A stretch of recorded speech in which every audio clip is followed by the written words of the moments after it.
Welcome to the Lose Weight, Live Life podcast. If you're someone who would do anything to lose weight, yet finds it impossible to stick to a diet, to eat less, or just what you think you should, this podcast is for you. I am your host, certified life and weight mindset coach, Clair MACKENZIE. Listen in to learn how to stop overeating, lose weight for the last time, and create a relationship with food and yourself that you love, all without diet deprivation and self-sabotage.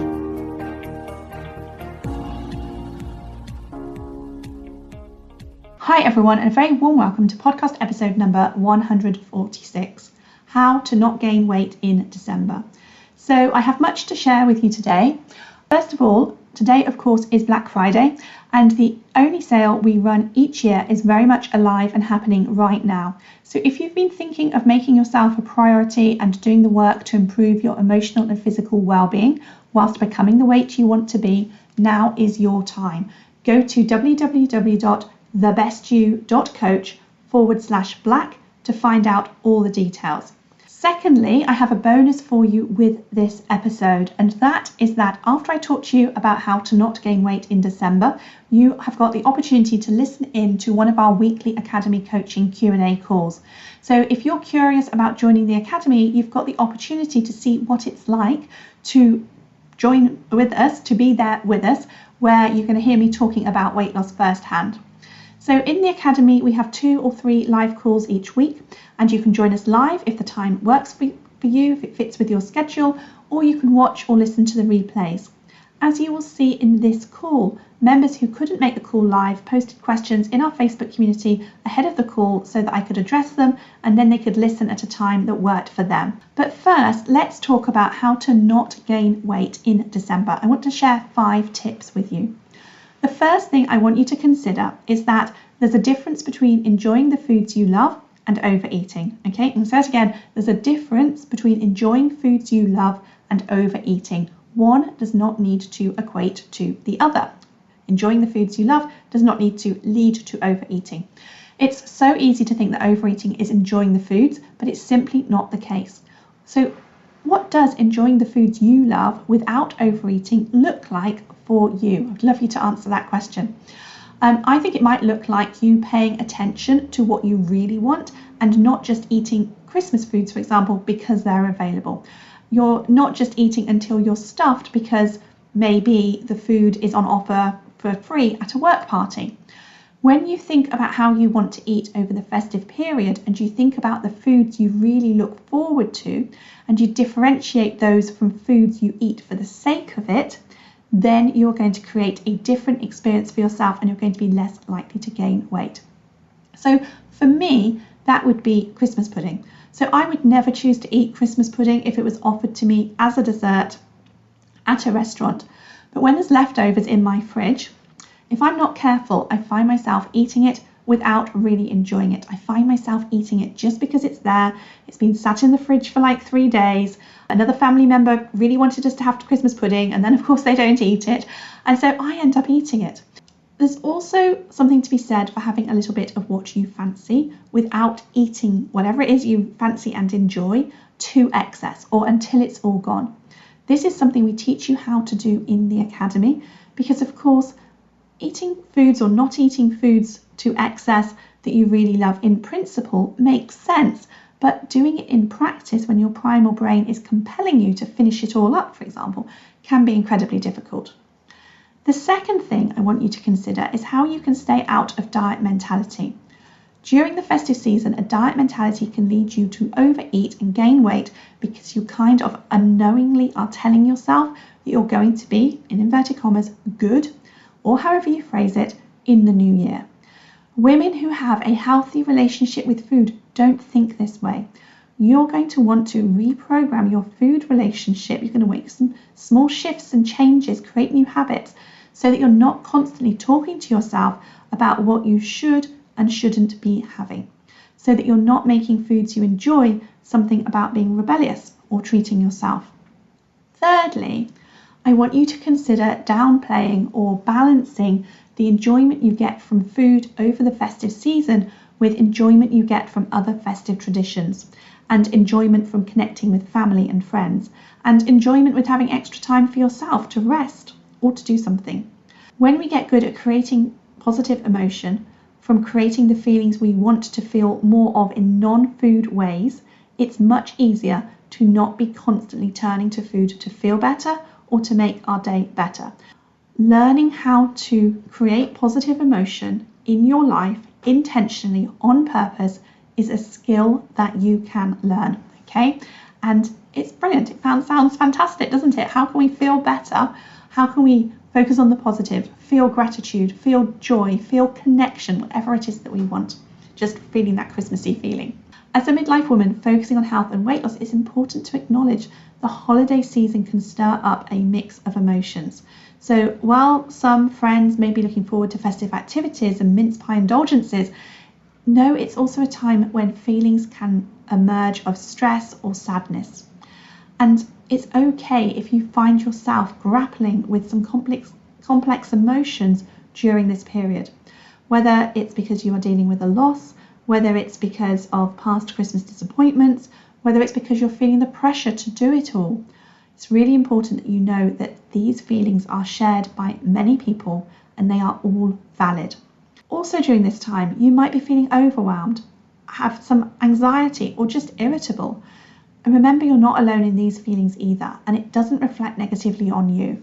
It's really important to allow yourself to experience these emotions without judgment. Give yourself time and space to be with your emotions, and this will make it easier for you to not then want to numb them with food and drink.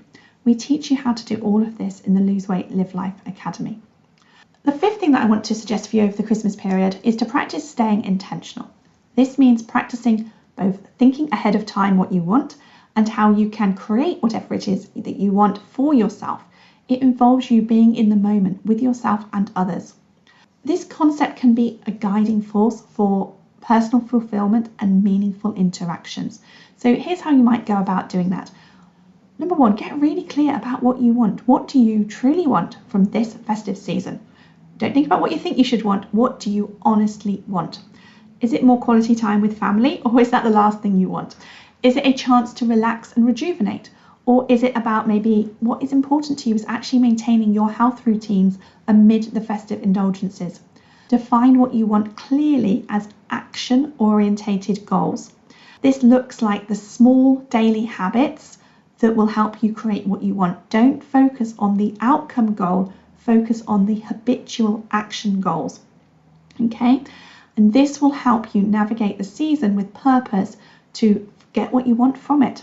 Something else you can also be doing to help yourself is to be planning ahead. So once your action goals are set, think about the steps needed to achieve them in really small pieces.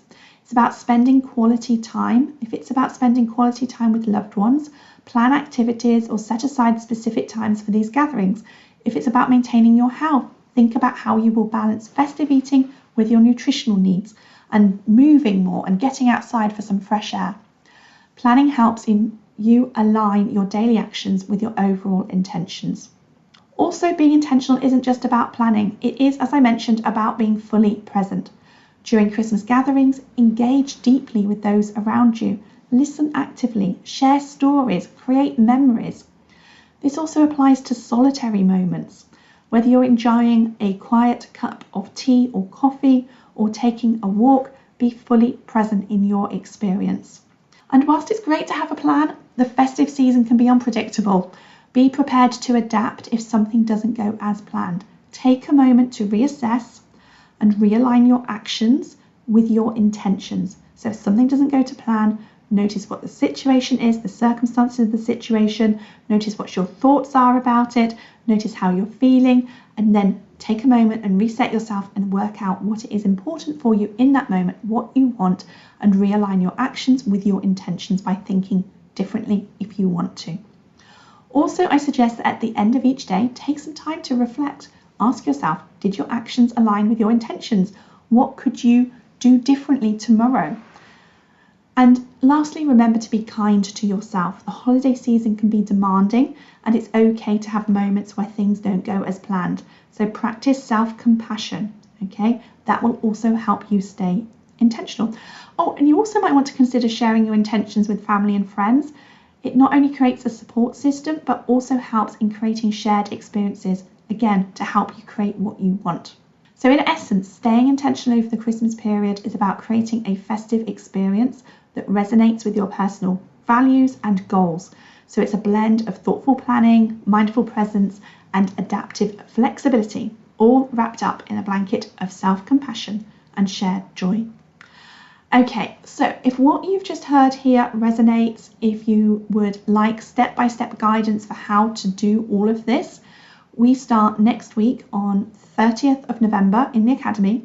So please come, use our Black Friday savings offer that runs out on Monday, and join us. That's on Monday the 27th it finishes, but join us in the Lose Weight Live Life Academy. We've got festive focus classes, we've got workbooks to help you, we've got a special festive focus workbook, we're also going to have daily support in our Academy community.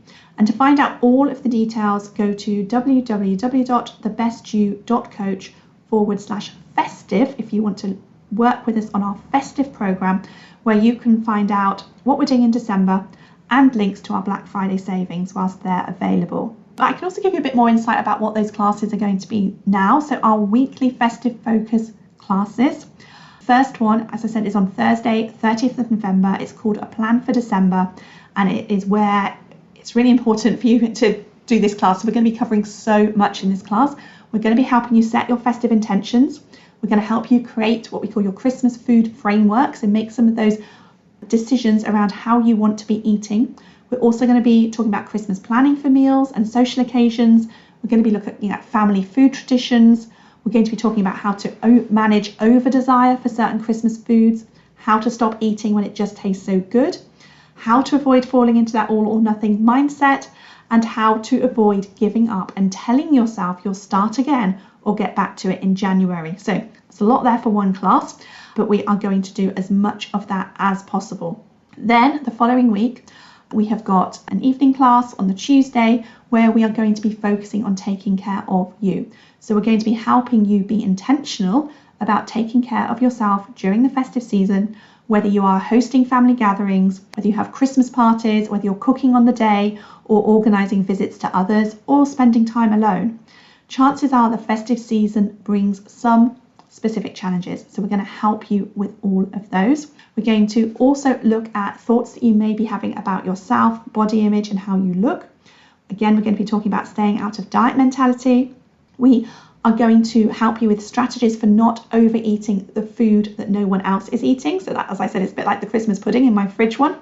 We're also going to be helping you find time for you amongst the hustle and bustle and helping you make sure that you're not in the mode of chronic people pleasing. Then the following week on the 12th of December, we're going to be talking about those festive emotions. So we're going to be talking about handling negative emotion and creating positive emotion on purpose.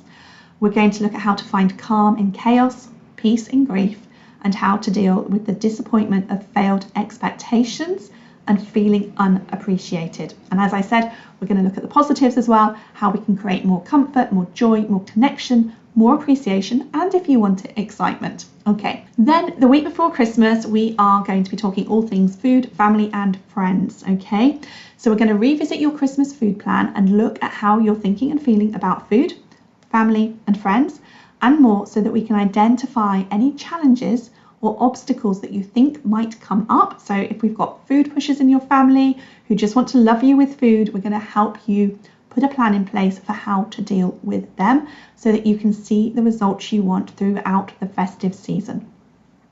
Then between Christmas and New Year, we've got another evening call on the Thursday, the 28th of December, where we're going to help you reflect on the previous Christmas week, take time to look at what worked for you and what you want to learn from, because that's really, really useful to help you with what you want to be doing moving forward. We're also going to help you with making the most of your Twixmas days, I think they're called, so helping you ease into the new year. We will probably talk a lot about leftovers, and we're going to be starting to talk about setting some ways of being or action-focused goals for 2024. All right, so again, check out all of the details at www.thebestyou.coach/festive. And now I want you to, if you want to, coming up next, we've got our coaching call from a call that we did last month in the Lose Weight Live Life Academy, where I talk all about all things snacking, resistance to meal planning, and diet mentality. Okay, so as always, Thank you for being here. Thank you for listening, and have a great week. This is our weekly group coaching and Q&A call, and you can come here and you can ask me a question about anything. You can share anything that you would like help with on your weight loss journey. We also do life coaching on this call as well. So if there's something that you would like life coaching on, you can also bring that to me either through using the Q&A box or by raising your hand. So we're always working on our relationship with food, which is what we focus on for the first 3 months if you're new in the academy, and your relationship with yourself and your relationship with your life, or really looking at how you can up level and live your best life. So I've got a couple of things to talk to you about this evening, but if you've got your own questions, please do go ahead. So Thank you, Lindsay, for the question that you posted earlier. Just wanted to find that, and I've lost it again. Oh, not with it this evening. Okay, so thanks, Lindsay. So Lindsay says, I've not got to grips with it all yet. I'm going to talk a little bit about that as well. I'm playing catch up a bit and off on holiday at the weekend, but I'm taking everything I've learned with me and I'm running the cupboards down so I can properly plan when I get back. One thing I started to ask last night is, can we plan for snacks as fruit? Not be specific about time and quantity, just have the right stuff in and snack on them. I'm trying not to eat all the grapes and I'm consciously eating them, but also noticing I'm enjoying the taste and I feel like I'm getting a drink of nutrients, if that makes sense.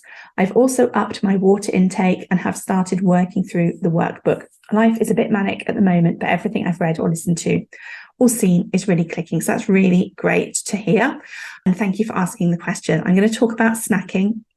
But before I do that, I just wanted to say, those of you that feel like you might be getting behind or are playing catch up, I really want you to notice if you start to feel overwhelmed or confused. I know that's not what you're saying. I don't think that's what you're saying, Lindsay, but it just reminded me to talk to others who might be.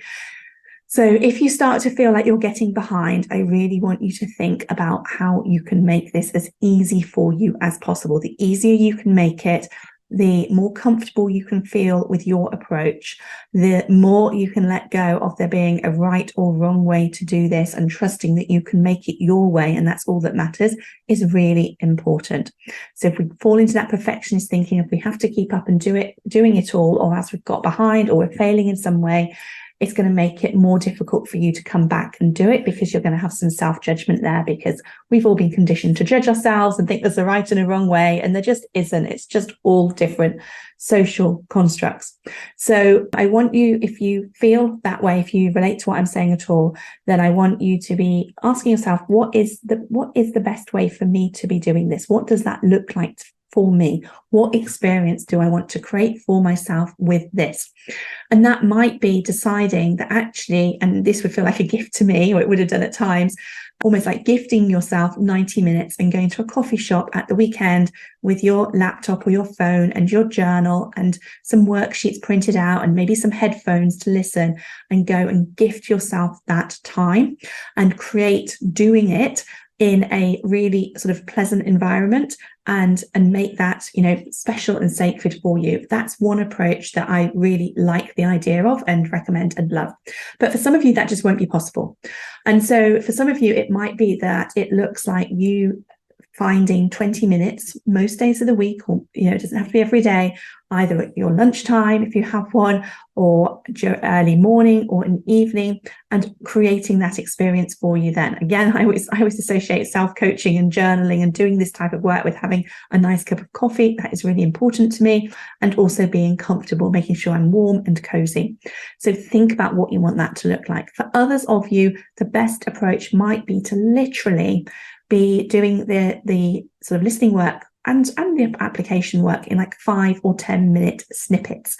So it might be on, having it on while you're in the shower, when you're driving to work, when you're driving back from work, when you're getting dinner ready if you're on your own in the kitchen.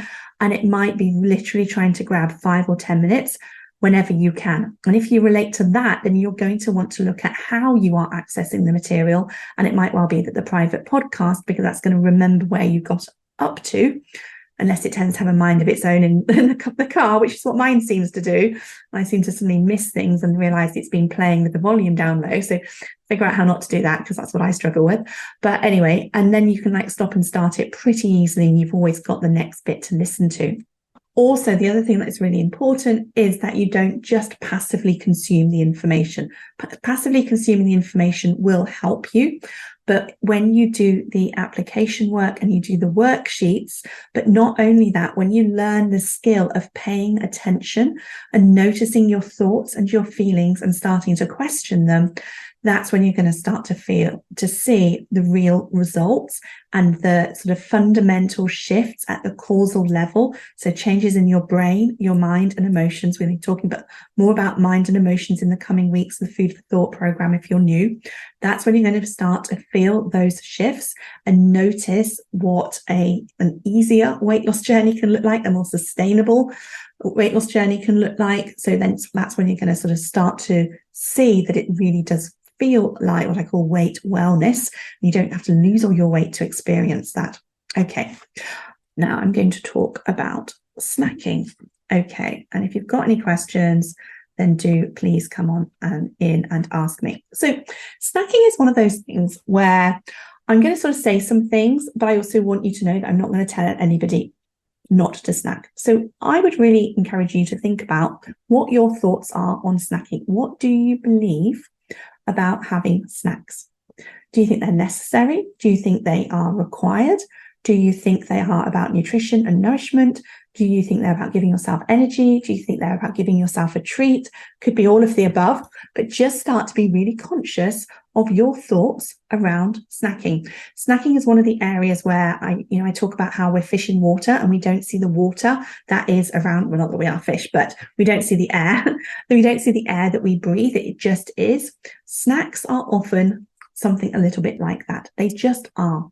But I want you to consider why you snack, what you snack on, when you snack, and what if I told you that snacking for most people, and there will be exceptions to this for medical reasons, but for most people, snacking is not necessary and it's purely an emotional event. Now, that doesn't mean you shouldn't do it. Doesn't mean that I'm telling you not to do it. I just want you to recognize that most of us do not require snacks to fuel our bodies. For most of us, the snacks that we give ourselves are not, massively high in loads of vitamins and minerals and all of those sorts of things. And even if they were, if we are having healthy meals that are giving our bodies the nutrients and the nourishment that they require at meal times, there is no requirement for your body for you to snack in between meals. Okay.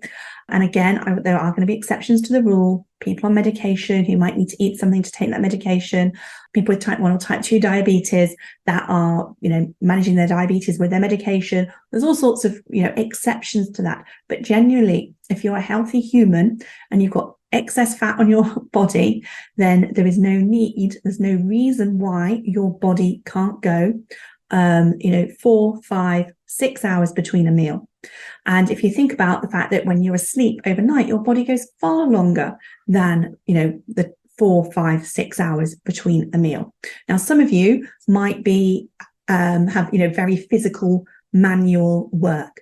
And so you might find that on days where you're doing your manual work, you do want, you are feeling sort of a normal physical hunger between meals.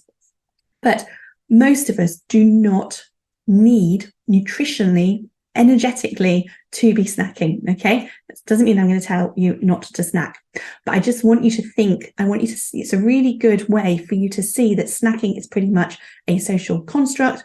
But the food manufacturing industry has designed all of these snacks. We were given snacks as children during school, when we got home from school. That is something that, we've sort of grown up with. It's just normal in our world. We just don't think about whether or not we actually need to be snacking. Snacking is often more emotional than nutritional. And as I said before, many snacks actually provide little nutritional value. All right. But snacking has become a cultural norm, partly due to industrial and marketing influences. And the snack industry is actually valued, I found this, at $171 billion. And I think that number actually was from a few years ago. So I'm sure it's probably increased significantly since then. And so we have a cultural inclination to snack, but it doesn't necessarily align with our biological needs. So our human bodies store excess fat, and then the idea is that we utilize that excess fat for energy between meals. And if we are constantly snacking, then it makes it much more difficult for us to give our human bodies the opportunity to utilize our fat on our bodies between meals.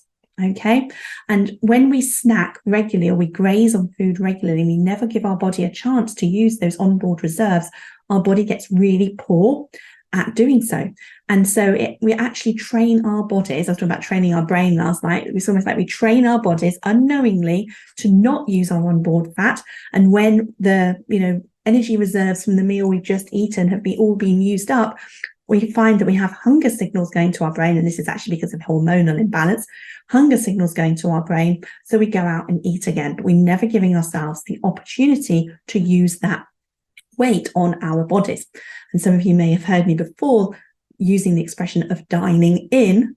Okay, so we don't need to go out and get food. We're going to dine in and use our own body fat as a source of fuel and energy.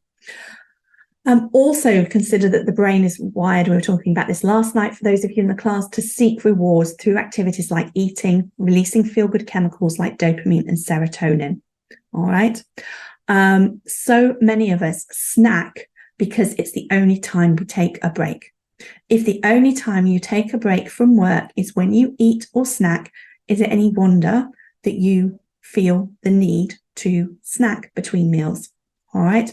And I totally relate to this one. And even though I know this and I teach this, I still find it really hard to take a break unless I'm doing something, and eating feels like doing something, doesn't it? Okay. So awareness and self-reflection on your snacking habits is the first step. And then we go from there. Okay. Nighttime snacking also is something that many of you may struggle with. Can become really deeply ingrained with habit loops and reward associations in the brain. So that might be something that you want to take a look at. Now, let me sort of say what I'm actually going to say about snacking, and I will answer your question about the grapes as well, and actually what you asked me, Lindsay, in just a second. So what my thoughts are on snacking is, first of all, to do that tracking that you've been doing, so you're aware of when you're snacking. Are you snacking 3 times a day, twice a day, just after the evening meal? What is your snacking look like? Is your snacking consistent? So would it be abnormal for you to not have a snack between breakfast and lunch and dinner, or in the evening? Okay, you just want to know what your current snacking is looking like. Now, if all of those snacks are what we might call snacks on foods that are high in added sugar, refined carbohydrates, added fat, not with the typical healthy label, then the first thing that you might want to do is to start to look at how you might go around changing those snacks out, making them something that is more about nourishment and fuel and nutrition, and less about giving you the comfort and pleasure of doing that. Okay, so that's something to start off with. So if you are someone who's having loads of snacks, all high in refined carbs and added sugars, I'm never going to say to you, oh, you shouldn't be snacking. Okay, I'm just not going to do that. And in how I'm eating for myself now, I have phases where I don't snack and phases where I do snack. And I believe, because we're always looking to find this equilibrium, I don't know if that's the right word, balance same as equilibrium, I don't know, the balance for us that is between eating for fuel and nutrition and nourishment and eating for comfort and pleasure, and snacking may well fit into either of those parts. And so it's all about making this work for you. But what I don't want you to do is to blindly assume that we have to snack in order to sustain ourselves, because it's just not true. So I want you to get really open and honest with yourself about how you are snacking and what that is about for you, and what are your beliefs about snacking that you want to unpick and unravel. When we talk about hunger, which I think we're doing next week, I talked to you about different sort of levels of hunger and how I suggest you eat depending on whether or not you are or aren't snacking between your meals. So he's talked a bit about snacking. So I would suggest that you don't start, as I said, with cutting out snacks. You start with looking at your snacks, changing your snacks, thinking about where you want to be eating for comfort and pleasure. Do you want that to be snacks between meals? Do you want that to be, desserts? Do you want that to be evening chocolate? what do you want to your part of that balance to look like for you? Where do you want to be putting it? If you had, I was trying to work out, like, it's like I've used the analogy of money before. So if you have got, I don't know, if you've got a certain amount of money to live off, say you've got £100 to live off for a week, and you have got to, with that £100, buy all of the essentials for your household, all of your, I'm making this up as I go along, so who knows where we're going to end up with this. I'm thinking about loo roll and cleaning products and toothpaste and all of those things. And you've got to buy the food that, you need to sustain yourself, but you also want to think about having an Alex. So maybe you've got £100 to spend on essentials and £20 to spend on, treat items. And this is what you've deduced with the amount of money that you've got to spend. You want to be really careful. You want to make sure that the treat items, the unnecessary items that you buy with those monies, give you the maximum amount of pleasure, that you like how you allocate those funds and spend your money. And that's what I want you to do. I want you to be thinking about it with your food in terms of looking for the right balance for you. And you're looking to get the maximum amount of emotional support from food, because there's nothing wrong with that, unless it is hindering our weight loss and making us be unhappy with our weight or unhealthy with our weight. I don't want to take the pleasure of eating away from anyone, because it's a really significant part of life, but we want to get the balance right for us. And if we're getting the balance right for us, then we are going to be restricting that somewhat. And if we're restricting it somewhat, then we really want to be careful about when we're eating those foods for all of those different reasons that aren't about nutrition and nourishment. Okay. Right, now let me answer the question about grapes. Okay, I'll come back. Thanks, Lindsay. You're putting some more in the chat. I'm just going to answer your question about grapes, and I'm going to come to those. So, with grapes, so if you're planning, yes, I would suggest planning your snacks. If you are having grapes, I would suggest writing down, 10 grapes, or depending on how big the grapes are, however many grapes that you want to be having. If also, and I think I just saw a glimpse there that you actually let me look at that, because I think that will be relevant. Right, yeah. So Lindsay's just shared that she has PCOS and an underactive thyroid, and as a result of that has developed type 2 diabetes.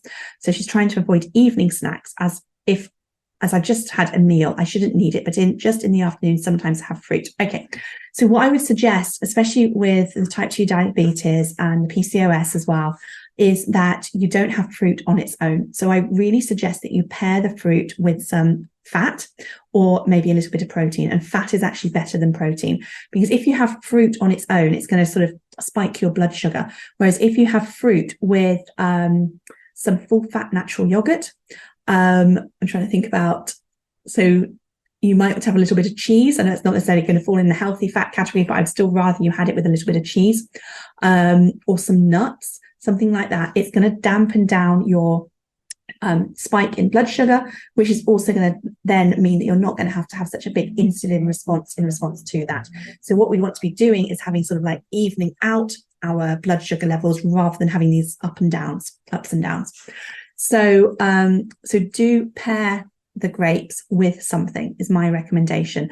And that actually is probably a recommendation for all of you. That's not going to give you any harm to any of you.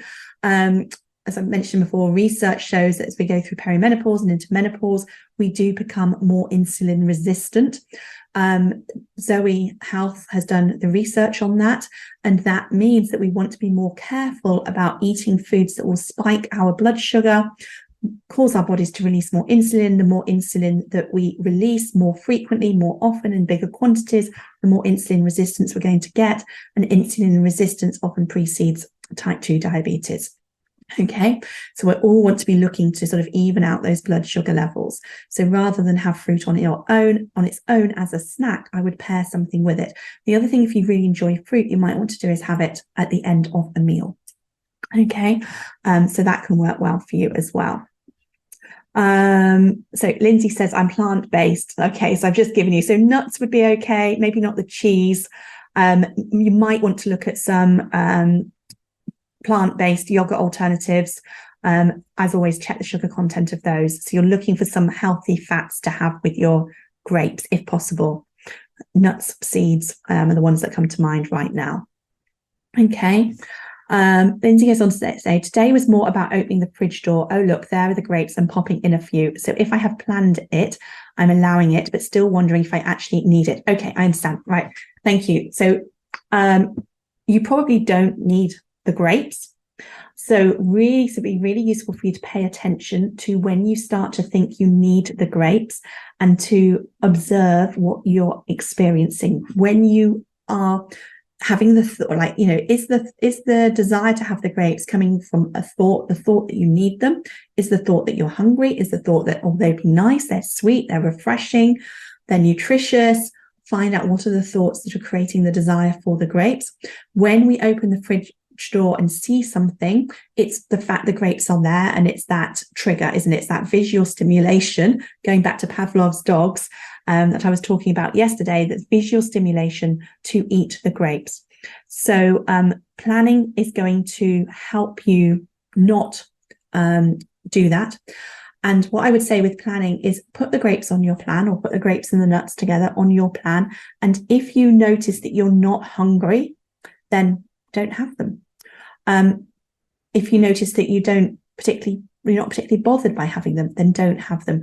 Just because you put stuff on your plan doesn't mean that you have to have it, but observe what you're thinking about as you go about that. All right, thanks, Lindsay. If you've got anything else about that, or you're not sure, just keep coming back and keep asking, because that really is the way to work through this. So thank you for asking that question and letting me have the opportunity to talk to you all about snacking, which I think is useful. So it is all about paying attention, understanding your default beliefs that have probably gone unquestioned since you were a child, and noticing what is normal to you, and start to think about what you actually think and whether or not it is helping you, hindering you, true or not. Is it biologically, physiologically true or not?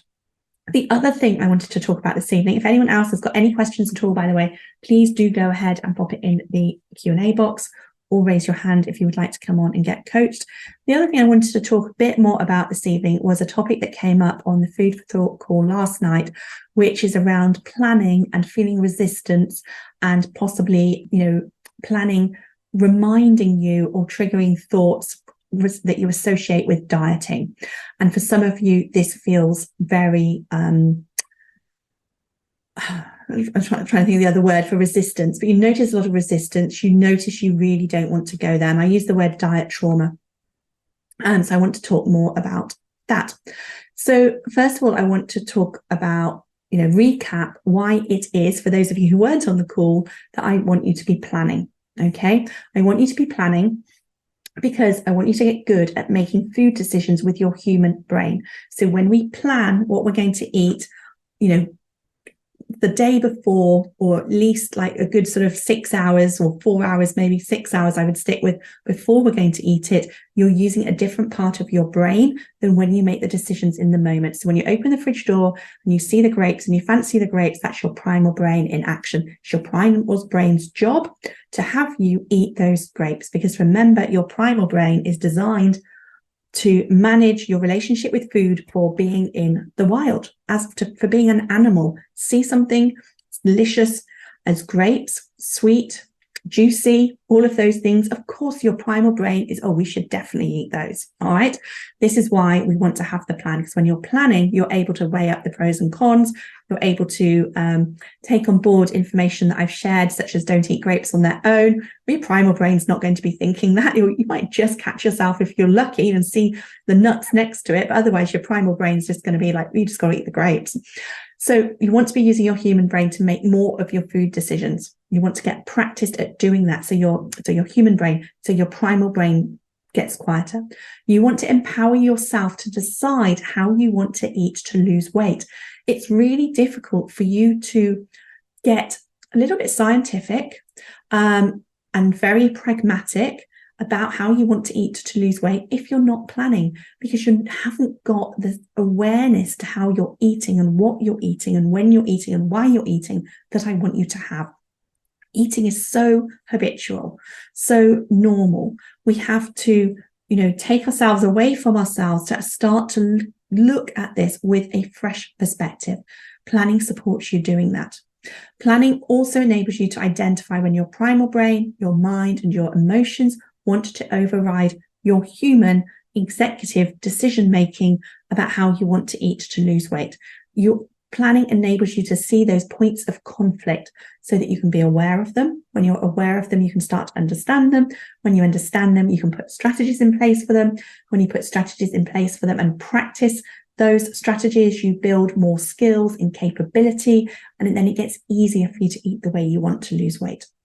Also, just on a really pragmatic, practical level, when you plan, and I recommend looking at your calendar as you plan, you foresee any challenges and obstacles. You foresee that actually on Friday night, you haven't got time to eat because you finish work at this time and you've got to be there at that time. So you're going to be eating in the car. So, okay, you need to work something out so you're eating in the car, so you're not just eating a bar of chocolate and a bag of crisps.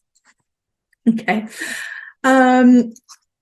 Also, planning enables you to discover what works for you when it comes to weight loss. You want to figure out if this way of eating is enabling me to lose weight. And when you are not planning, it's much more difficult to be accurate about that. I don't mean obsessively accurate. I just mean accurate enough that you can use your plan to help you make changes going forward. Okay. Now, when you plan on a diet, you are planning because you're telling yourself you have to eat this prescribed way or dictated way of eating. It's very different. So the purpose of the plan with dieting is to restrict what you're eating. The purpose of the plan with what we're doing here is not to restrict your eating. It's to use it as a learning tool to assist you with understanding your relationship with food. So I want to talk a bit about diet trauma. So diet trauma, I would refer to as small t trauma, so little trauma. And little traumas relate to experiences that are not life-threatening, but still have emotional and psychological impact. So unlike what we might call big T trauma, which refers to shocking or life-threatening events such as natural disasters, accidents, assault, that's not what small t traumas may be. Distressing events that affect you on a personal level. Okay, so we don't want to ignore them. We don't want to diminish them. So small t traumas might have arisen out of you feeling humiliated or rejected or disappointed. Okay, how many of us can associate humiliation, rejection, or disappointment with previous experiences of weight loss? Okay, how many of us felt incredibly uncomfortable at slimming clubs when we had to explain why we hadn't lost the weight in front of the class? Small t trauma might also be triggered by stress-inducing events, or even just encountering really small daily micro aggressions or prejudices. Now, if your mean girl is anywhere as near as mean as mine around my failed weight loss attempts and dieting previously, it probably falls into that category. My own micro aggression from myself, my negative self-talk, has probably been quite traumatic. Okay, so some of us have associated previous diets or failed attempts at previous diets with feelings, as I said, of humiliation, rejection, whether it's by ourselves or by others, intense stress, and that mean girl thinking that I was talking to you about. And these small t traumas can significantly influence our emotional well-being and can lead us to feel anxious, depressed, and find it difficult to have high self-esteem. All right. And I say this because I don't want you to diminish your resistance to planning if you think it is associated with feelings of, diet trauma. I want you to honor what you're feeling and be gentle and careful with yourself if you notice resistance to planning. The other area where this comes up a lot in the work that we do is getting on the scales. So for some of you, getting on the scales might feel, so traumatic. And I think I probably talked about this in setting yourself up for success, that you just can't face it right now. And I want you to just go with yourself on that and just keep checking back occasionally to see when you're ready. You might want to do the same thing with planning, but I also, it's a fine balance. I don't want you to let yourself off the hook. Okay, I only want you to be treading this sort of a careful conversation with yourself around planning if it really does feel traumatic in such a way that you feel it's going to have a negative impact on your emotional well-being. All right, and that starts with you being curious about why you don't want to plan. And remembering that you always get to decide what's right for you always. Okay. And tell yourself that you've got your own back on this. It's like, yeah, we're going to go through this together. If we feel that this really is too triggering for us and we don't want to plan, we're just going to carefully move forward and just keep checking back and see if that has shifted. Okay. You will notice as you move forward on this program, things that you didn't want to do, didn't seem possible, that you could never imagine yourself doing at the beginning. In a few months' time, you're going to be like, actually, you know what? I think I want to do that now. Okay. So just keep an open mind is all that I am saying for you. What is also really important for you to know is that it is not the plan or the process of planning that is triggering you or causing your resistance. It is not those things. It is the thoughts that you have, the leftover previous experiences that are generating those thoughts, whether they're conscious or subconscious, that is creating the resistance. Okay. And you want to work out what they are so that you can tweak them. All right. So as I was saying, at the same time, on the flip side of that, I don't want you to just be like, oh, I don't want to plan and let yourself off the hook. I want you to do that self-reflection and practice self-awareness and be honest with yourself. So, for example, if you are resistant to planning because you think it's too restrictive, ask yourself, what do you mean? What do I mean by that? What do I mean by that? If you mean that it's going to stop you diving into the biscuit cupboard when you're bored, then I want you to consider that maybe that's a good thing. Maybe actually that will help you, because at the end of the day, do you want to be diving into the biscuit cupboard when you're bored? If you want to lose weight, have different health outcomes, whatever it is about for you. It might be restrictive to stop doing that, but that doesn't necessarily mean it's a bad thing. What is the problem with restriction? So we restrict ourselves all of the time, and we don't make it mean something bad. We don't make it mean it's not fair. We don't make it mean we feel deprived. We restrict ourselves. Well, maybe not all of, maybe some of it comes naturally too. I was going to say we restrict ourselves from driving too fast, but maybe that says too much about me. We restrict ourselves from driving too fast. We restrict ourselves. Okay, maybe this is saying too much about me again. I was going to say from telling our partner every single thought that goes through our minds. We restrict ourselves from taking illegal drugs. Why is it when it comes to food that restriction is a bad thing, or restriction so that you can be healthier, or restriction so that you can lose the weight that you want and have more energy and wear the clothes that you want and feel more confident, whatever it is the reasons are you want to lose weight? Why is it that that's a bad thing? I just want you to, again, question yourself and bring awareness to all of this. So it becomes a bad thing when we layer on thoughts of it's not fair, I just want to eat like a normal person, or thoughts of self-judgment about the fact that you're making yourself wrong because you're telling yourself you shouldn't need to restrict yourself and you should just be able to eat without restricting yourself and get it right. Okay, but it's not your fault, and it's not that easy, because as I said, your primal brain makes all your food decisions, and your primal brain is focused on lots of things that aren't helpful for you when you're wanting to lose weight. So when you're in a place like this, it can be really useful to flip the narrative. What is restrictive about not planning? What is restrictive about not planning? I want you to ask yourself that question. And I'm just using restriction as an example here. It might be something else that comes up for you in relation to planning that you might want to sort of flip the narrative on. So could it be possible that eating more freely in your week means that you're mindlessly eating foods that aren't about nourishment and fuel and nutrition, but you're not actually enjoying them? And then you find that you haven't got any opportunity to eat the foods that you really do want to enjoy because you get a sense you've already gained weight for the week or something like that. Okay. Do you think it really feels better to sort of give yourself free rein and free will than to be carefully planning how you want to get, as I was saying earlier, almost like the biggest bang for your buck? Okay, on this nutrition and nourishment and comfort and pleasure balance that we're looking for. If you have 30 nutritional beings and 6 emotional ones, when it comes to eating and choosing your foods, how do you want to spend them wisely? I just made up those numbers. How much are you restricting life when you're not restricting your food? If you are, holding yourself back from social occasions, or if you've got health concerns because of your weight, then not restricting your food is going to be restricting your life. Which would you rather have been restricted, your food or your life? Figuring out how to get that balance right requires you to do some trial and error, and it's very difficult to do that without planning. Okay, do we have any more questions? Okay, thanks, Laura.